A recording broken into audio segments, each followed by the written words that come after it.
Arrival of the Bodhisattvas of the 10 Directions. Act 9. Sutra.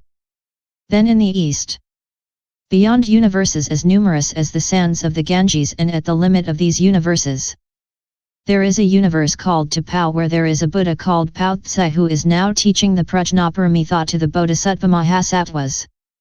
Sastra. Question.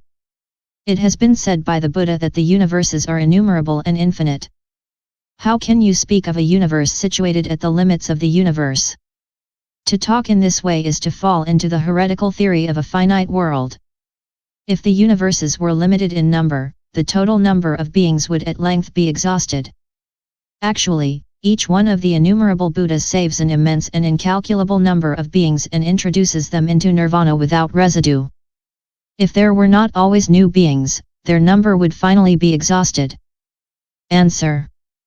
The Buddhist sutras do indeed say that the universes are infinite in number, but this is a statement of a practical order and not a true doctrine. In the same way, although the saint does not exist after death, in practice we say that the saint exists after death. All of this is in the 14 difficult questions on which the Buddha refused to comment. To say that the world is finite or to say that the world is infinite are both wrong views. If the universes were infinite in number, the Buddha would not possess omniscience, for omniscience is a universal wisdom from which nothing can escape. If the universes were infinite, some things would escape him. On the other hand, if the universes were finite in number, you would run up against the difficulty you raised above in your question. Therefore both solutions are wrong. Why? Because by being based on the infinite, one destroys the finite. The ratnavati universe is not the limit of all the universes, but the Buddha Sakyamuni abides in the extreme limit so that beings may be saved. Similarly, when one abides at the boundary of a country, one does not claim to be abiding at the boundary of Jambudvipa. If the universes were infinite, the Buddha would not be omniscient. His wisdom being immense, he must know everything, for if the letter is big, the envelope also must be big. Question. This universe is called Ratnavati, rich in jewels. There are two kinds of jewels: the B-substantial jewel and the Dharma jewel. What are these jewels, the abundance of which merits the name Ratnavati for this universe? Answer. Both kinds of jewels occur in this universe. Furthermore, the many bodhisattvas who inhabit it are also jewels who illumine the nature of things. Note by kumarajiva. These jewels, namely the great bodhisattvas, serve as a diadem. In the center of this diadem we see the Buddha and we penetrate the nature of all dharmas. As these jewels are numerous, the universe in question is called rich in jewels. There is a Buddha there called ratnakara, jewel mine. He is so called because he includes the pure faculties, the powers, the path of bodhi and the other jewels of the dharma. Question. If that is so, all the Buddhas should be called ratnakara. Why reserve the name ratnakara for this Buddha alone? Answer. All the Buddhas have these jewels, but this Buddha is the only one to take his name from them. In the same way, Milo is called loving kindness, although all the Buddhas have the same loving kindness, but Maitreya is the only one to have this as his name. Furthermore, the Buddha Ratnapuspa was named Ratnapushpakumara, prince of precious flowers, because at his birth, all the extremities of his body were adorned with various flowers of brilliant colors. The Buddha Dipamkara was called Dipamkara Kumara, prince, lighter of lamps, because when he was born, all the extremities of his body were like lamps. When he became Buddha, he was still called Dipamkara. It is the same for the Buddha Ratnakara. He was called jewel mine because, when he was born, many precious substances appeared, whether produced from the earth or whether the gods rained down a whole collection of them.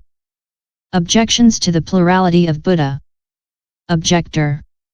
Only the Buddha Sakyamuni exists. The Buddhas of the 10 directions do not exist. Why? Argument number 1. The Buddha Sakyamuni, with his immense power and his immense superknowledges, is capable of saving all beings by himself. There is no need of other Buddhas.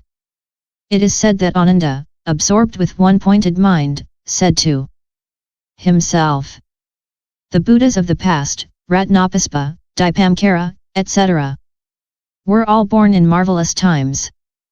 Their life was very long and they saved all beings.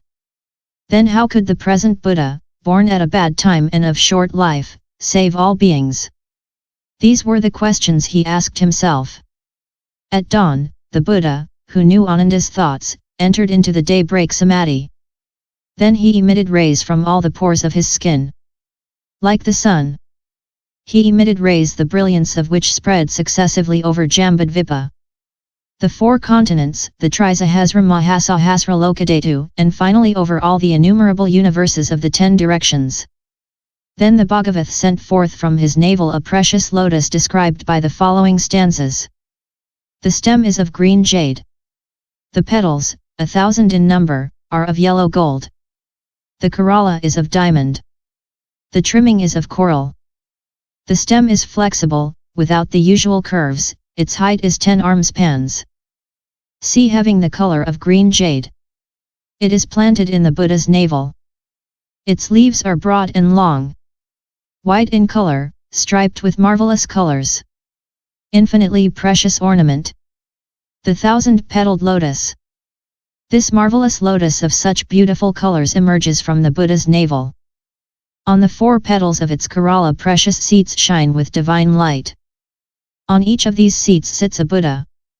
One would call them 4 golden mountain summits. Their light is equal as if one. From the navels of these 4 Buddhas comes a magnificent precious lotus. On each lotus there is a seat, on each seat there is a Buddha. From the navels of all these Buddhas, come in turn precious lotuses. On each lotus there is a seat. On each seat there is a Buddha.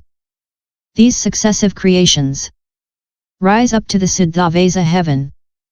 Whoever would like to know how far, will have to resort to the following comparison. An enormous rock, having the size of a high mountain, thrown from the height of the Siddhavesa, and falling straight down without meeting any obstacle, would take 18,383 years to land on the earth. That is the number of years it would take. In the intermediate space, emanated Buddhas, placed in the center, spread out a brilliant light that surpasses the fires of the sun and moon. Some Buddhas have bodies streaming with water, others have bodies emitting fire. Sometimes they appear to walk, sometimes they are seated in silence. Some Buddhas go to beg their food.